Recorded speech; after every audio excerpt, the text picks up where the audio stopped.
ಕೆನರಾ ಬ್ಯಾಂಕ್ನಲ್ಲಿ ಅಡವಿಟ್ಟಂತ ಚಿನ್ನಕ್ಕೆ ಮೋಸ ಹೋಗಿರುವಂತ ಪ್ರಕರಣಕ್ಕೆ ಸಂಬಂಧಪಟ್ಟಂತೆ ಕೆನರಾ ಬ್ಯಾಂಕ್ ಅಕ್ಕಸಾಲಿಗ ಅಶ್ವಿನ್ ಆಚಾರ್ ಅವರ ವಿರುದ್ಧ ಈಗ ಎಫ್ಐಆರ್ ದಾಖಲಾಗಿದೆ. ಗ್ರಾಹಕರು ಬ್ಯಾಂಕ್ನಲ್ಲಿ ಚಿನ್ನ ಇಟ್ಟಿದ್ರು, ಆ ಚಿನ್ನದ ತೂಕ ಕಮ್ಮಿ ಆಗಿದೆ ಅಂತ ಅನೇಕ ಗ್ರಾಹಕರಿಗಾಗಲೇ ಕಂಪ್ಲೇಂಟ್ ಕೊಟ್ಟಿದ್ರು. ಸದ್ಯ ಅಶ್ವಿನ್ ಆಚಾರ್ ವಿರುದ್ಧ ಎಫ್ಐಆರ್ ದಾಖಲು ಮಾಡಿಕೊಂಡಿದ್ದಾರೆ ಪೊಲೀಸರು. ಪ್ರಾದೇಶಿಕ ವ್ಯವಸ್ಥಾಪಕ ರಾಜಶೇಖರ್ ದೂರು ಆಧರಿಸಿ ಎಫ್ಐಆರ್ ಆಗಿದೆ. ಮೈಸೂರಿನ ವಿಜಯನಗರ ಠಾಣೆಯಲ್ಲಿ ಎಫ್ಐಆರ್ ದಾಖಲಾಗಿರೋದು. 2014ರಿಂದ ಕೆನರಾ ಬ್ಯಾಂಕ್ನಲ್ಲಿ ಅಶ್ವಿನ್ ಆಚಾರ್ ಕೆಲಸ ಮಾಡ್ತಿರೋದು. ಗ್ರಾಹಕರಾದ ಕಿರಣ್, ಶ್ವೇತಾ ತೂಕದ ಅನುಮಾನವನ್ನ ವ್ಯಕ್ತಪಡಿಸಿದ್ರು.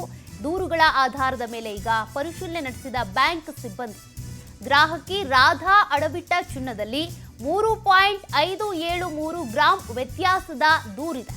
ಪರಿಶೀಲನೆ ನಡೆಸಲಾಗಿ ತೂಕ ಕಡಿಮೆ ಇರೋದು ಕೂಡ ಗೊತ್ತಾಗಿದೆ. ಅಕ್ಕಸಾಲಿಗ ಅಶ್ವಿನ್ ಆಚಾರ್ ವಿರುದ್ಧ ಈಗ ಎಫ್ಐಆರ್ ದಾಖಲು ಮಾಡಿದ್ದಾರೆ ಪೊಲೀಸರು.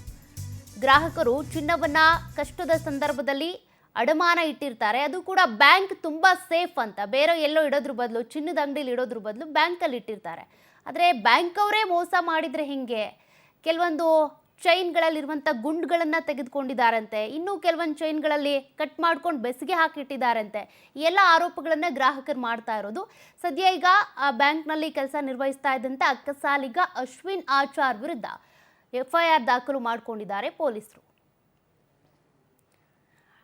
ಡೀಟೇಲ್ಸ್ ಕೊಡ್ತಾರೆ ಪ್ರತಿನಿಧಿ ಪ್ರೇಮ್. ಈಗಾಗಲೇ ಈ ಒಂದು ಪ್ರಕರಣಕ್ಕೆ ಸಂಬಂಧಪಟ್ಟಂತೆ ಗ್ರಾಹಕರು ಅನೇಕ ದೂರುಗಳನ್ನ ಕೊಡ್ತಾ ಇದ್ರು, ಮೀಡಿಯಾ ಮುಂದೆ ಕೂಡ ಆಕ್ರೋಶವನ್ನ ವ್ಯಕ್ತಪಡಿಸಿದ್ರು. ಸದ್ಯ ಅಶ್ವಿನ್ ಆಚಾರ್ ವಿರುದ್ಧ ಎಫ್ಐಆರ್ ದಾಖಲಾಗಿದೆ.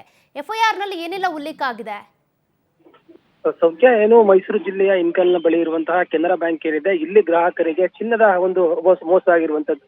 ಗಿರಿಬಿಟ್ಟಂತಹ ಚಿನ್ನದಲ್ಲಿ ಕೂಡ 2 ಗುಂಡುಗಳು 3 ಗುಂಡುಗಳು ಅಥವಾ ಮಾಂಗಲ್ಯ ಸರವನ್ನ ಇಟ್ಟ ಗಿರಿಬಿಟ್ಟಂತ ಸಂದರ್ಭದಲ್ಲಿ ಕೂಡ 2 ಕೊಂಡಿಗಳನ್ನ ಕಟ್ ಮಾಡಿಕೊಂಡು ಮತ್ತೆ ಅದೇ ರೀತಿಯಾಗಿ ಕೂಡ ಜೈಂಟ್ ಮಾಡಿರುವಂತಹ ಮೋಸ ಬಯಲಿಗೆ ಬಂದಿರುವಂತದ್ದು. ಚಿನ್ನವನ್ನ ಗಿರಿಬಿಟ್ಟು ನಂತರ ಫುಲ್ ಅಮೌಂಟ್ ಅನ್ನ ಕೂಡ ಕಟ್ಕೊಂಡು ನಂತರ ಚೈನ್ ಅನ್ನ ಬಿಡಿಸ್ಕೊಂಡು ಮನೆಗೆ ಹೋದಂತ ಸಂದರ್ಭದಲ್ಲಿ ಕೂಡ ತೂಕದಲ್ಲಿ ವ್ಯತ್ಯಾಸ ಕಂಡು ಬಂದಂತ ಹಿನ್ನೆಲೆಯಲ್ಲಿ ಬ್ಯಾಂಕ್ ನಲ್ಲಿ ಬಂದು ತಪಾಸಣೆ ಮಾಡಿದಂತ ಸಂದರ್ಭದಲ್ಲಿ ಕೂಡ ಇಂತಹ ಮಹಾ ವಂಚನೆ ಬೆಳಕಿಗೆ ಬಂದಿರುವಂತದ್ದು. ಈ ಹಿನ್ನೆಲೆಯಲ್ಲಿ ಅಲ್ಲಿರುವಂತಹ ಸಿಬ್ಬಂದಿ ಬ್ಯಾಂಕ್ ನ ಸಿಬ್ಬಂದಿ ಏನಿದ್ದಾನೆ, ಇವನು ಅಶ್ವಿನ್ ಎಂಬಾತನ ಕೂಡ ಇದರ ಮೇಲೆ ಒಂದು ಎಫ್ಐಆರ್ ಪ್ರಕರಣ ದಾಖಲಾಗಿರುವಂತದ್ದು.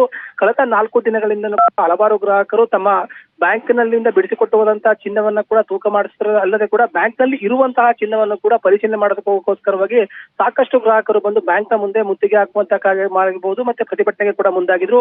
ಅಲ್ಲಿರುವಂತಹ ಒಂದು ಸ್ಥಳೀಯರ ಪೊಲೀಸ್ ಸ್ಟೇಷನ್ ಮುಂದೆ ಬಂದು ಕೂಡ ಪ್ರತಿಭಟನೆಗೂ ಕೂಡ ಮುಂದಾಗಿದ್ರು. ಅಂತ ಸಂದರ್ಭದಲ್ಲಿ ಪೊಲೀಸರು ಕೂಡ ಅಲ್ಲಿನ ಪ್ರತಿಭಟನೆಯನ್ನ ಒಂದು ನಿಯಂತ್ರಣ ಮಾಡಿದ್ರು. ನಂತರ ಅಲ್ಲಿರುವಂತಹ ಸಿಬ್ಬಂದಿಗಳ ಮೇಲೆ ಸ್ಥಳೀಯರು ದೂರು ಕೊಟ್ಟಂತ ಸಂದರ್ಭದಲ್ಲಿ ಅಕ್ಕಸಾಲಿಗ ಏನಿದ್ದಾನೆ ಅಶ್ವಿನ್ ಕುಮಾರ್ ಮೇಲೆ ಎಫ್ಐಆರ್ ದಾಖಲಾಗಿರುವಂತದ್ದು. ಅವನು ಚಿನ್ನವನ್ನ ಕದ್ದು ಐಷಾರಾಮಿ ಜೀವನ ಮಾಡುವುದಕ್ಕೆ ಕೂಡ ಮುಂದಾಗಿರ್ತಾನೆ. ಕೆಲವು ಒಂದು ಐಷಾರಾಮಿ ಪ್ರದೇಶಗಳಿಗಾಗಿರ್ಬೋದು, ಪ್ರವಾಸಿ ಸ್ಥಳಗಳಿಗಾಗಿರ್ಬೋದು ಕೂಡ ಹೋಗ್ತಾ ಇರ್ತಾನೆ. ಮತ್ತೆ ಐಷಾರಾಮಿ ಹೋಟೆಲ್ ಕೂಡ ತಂಗ್ತಾ ಇರ್ತಾನೆ. ಐಷಾರಾಮಿ ಕಾರನ್ನು ಕೂಡ ತೆಗೆದುಕೊಂಡು ಹೋಗ್ತಿರ್ತಾನೆ. ಇಂಥ ಸಂದರ್ಭದಲ್ಲಿ ಕೂಡ ಗ್ರಾಹಕರು ಆ ಎಲ್ಲ ಫೋಟೋಗಳನ್ನ ಸೆರೆ ಇಟ್ಕೊಂಡು ಬಂದು ಆ ಎಲ್ಲ ಫೋಟೋಗಳನ್ನ ತೆಗೆದುಕೊಂಡು ಹೋಗಿ ಒಂದು ಪೊಲೀಸ್ ಠಾಣೆಗೆ ದೂರು ನೀಡಿದಂತ ಸಂದರ್ಭದಲ್ಲಿ ಕೂಡ ಅಕ್ಕಸಾಲಿಗನ ಮೇಲೆ ಪ್ರಕರಣ ದಾಖಲಾಗಿರುವಂತದ್ದು. ಅವರ ಮೇಲೆ ಗ್ರಾಹಕರು ಕೊಟ್ಟಂತಹ ಪ್ರಕರಣವನ್ನ ಕೂಡ ಈಗಾಗಲೇ ದಾಖಲು ಮಾಡಿಕೊಂಡು ಆತನ ಹೋಗಿಗೋಸ್ಕರವಾಗಿ ಕೂಡ ಈಗಾಗಲೇ ಅವನು ಅಕ್ಕಸಾಲಿಗೆ ಏನಿದ್ದಾನೆ ಅವನು ಕೂಡ ಇಲ್ಲಿ ತಪ್ಪಿಸ್ಕೊಂಡು ಹೋಗಿದ್ದಾನೆ. ಅಲ್ಲಿಂದ ಸಂದರ್ಭದಲ್ಲಿ ಕೂಡ ಅವನ ಬಂಧನಕ್ಕಾಗಿ ತನಿಖೆ ಮಾಡೋದಕ್ಕೋಸ್ಕರ ಈಗಾಗಲೇ ಎಲ್ಲ ರೀತಿಯ ಅಧಿಕಾರಿಗಳು ಮುಂದಾಗಿರುವಂತದ್ದು.